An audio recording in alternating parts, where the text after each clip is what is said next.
मनुष्य के रूप में जन्म कब और क्यों होता है? मित्रों, जैसा कि हम सभी जानते हैं कि हिंदू धर्म में कुल 84 लाख योनियों का वर्णन है।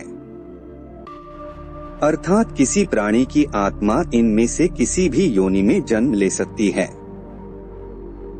वो किस योनि में जन्म लेगी और किस में नहीं, ये उस प्राणी के पूर्व जन्म में किए गए कर्मों के आधार पर निश्चित होता है। इन सभी योनियों में मनुष्य योनि सर्वोत्तम मानी गई है। किंतु इससे पहले हम मनुष्य योनि पर आएं, ये जान लेना आवश्यक है कि मनुष्य योनि ना पहली है और ना ही अंतिम। किंतु ये अवश्य है कि मनुष्य की योनि हमें कई जन्मों के पुण्य कर्मों के संचित प्रभाव से ही मिलती है। ठीक उसी प्रकार मनुष्य योनि में जन्म लेने के बाद भी हमारे पाप कर्म हमें पुनः अधम योनि में धकेल सकते हैं। मित्रों, महाभारत अनुशासन पर्व में विस्तार पूर्वक मनुष्य के कर्मों के आधार पर नियत की गई योनियों के बारे में बताया गया है।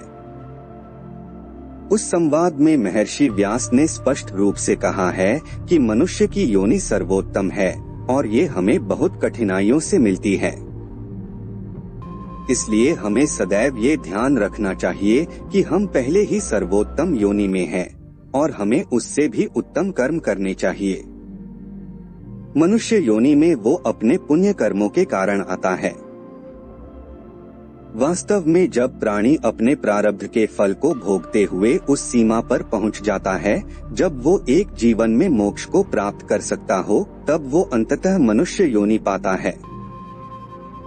मनुष्य योनि और अन्य योनियों में जो मुख्य अंतर है वो है चेतना का।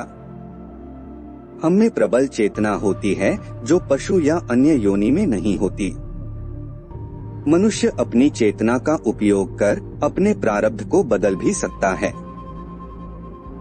हालांकि हमें ये भी ध्यान रखना चाहिए कि हमारे पूर्व जन्मों के कर्मों के कारण जो हमारा प्रारब्ध है वो तो है ही, किंतु हमारे इस जन्म के कर्म भी ये निर्धारित करते हैं कि हम शरीर का त्याग कर मुक्त होंगे अथवा पुनः अधम योनि में गिरेंगे। मनुष्य योनि में जन्म लेने का मुख्य उद्देश्य है अपनी चेतना का पूर्ण उपयोग कर मोक्ष को पाना। ऐसा नहीं है कि मोक्ष केवल मनुष्य योनि में ही रहकर पाया जा सकता है।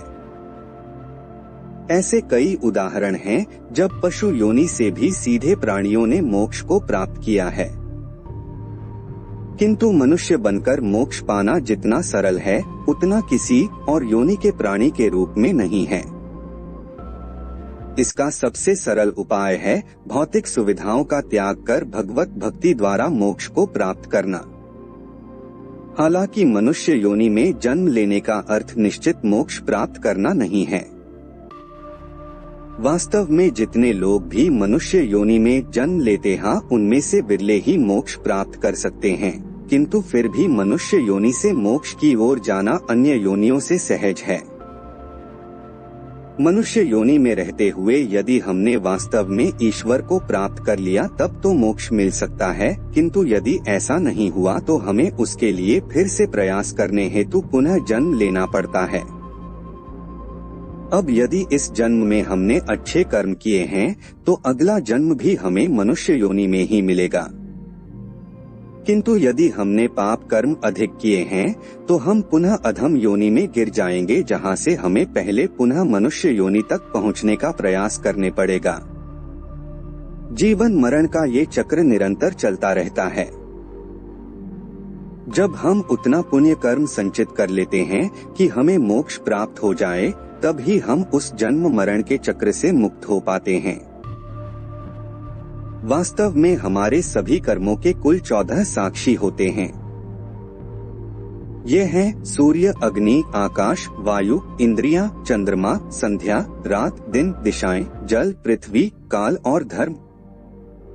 इनमें से सूर्य रात्रि में और चंद्रमा दिन में नहीं रहते।